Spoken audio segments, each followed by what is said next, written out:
আগের ব্লগে দেখো সব সবজি কাটা হয়ে গেছে আর আমি শুরু করে দিলাম রান্না বসাতে, কারণ অনেকটা সময় লাগবে রান্না করতে। প্রথমে ভাজা দিয়ে শুরু করলাম। আজকে বানিয়েছিলাম 5 রকমের ভাজা, কুমড়ো ভাজা, আলু ভাজা, উচ্ছে ভাজা, পটল ভাজা আর বানিয়েছিলাম গাটি কচুর তরকারি, ঘট কচুর তরকারি, আর এই তুষিকা রাওয়ের ডাল বানিয়েছি, আর বানিয়েছি 2 রকমের পকোড়া।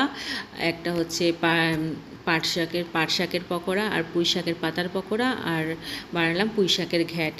এগুলো সব বানানো কমপ্লিট হয়ে গেল। এক এক করে সব বানানো কমপ্লিট হওয়ার পরে এক বাটিদের মধ্যে ভাত নিয়ে যত কিছু আইটেম বানিয়েছিলাম সব একসাথে মাখিয়ে নিলাম। মাখিয়ে নিয়ে ছাদে গিয়ে প্রথমে ছাদে গিয়ে ভগবানকে দিতে হয়, 3 জায়গায় দিতে হয়। আর এক জায়গায় যে মারা গেছে, মানে আমার শ্বশুর যেহেতু মারা গেছে তার নাম করে আরেক জায়গায় দিতে হয়। তাদেরকে দিয়ে এসে প্রথমে আমি ছেলেকে নিয়ে প্রথমে খাবার খেতে হয়। ছেলেকে নিয়ে খাবার খাওয়ার পরে তারপরে মারা খেতে বসলো। আমার এই ব্লগগুলো কেমন লাগছে প্লিজ জানিও।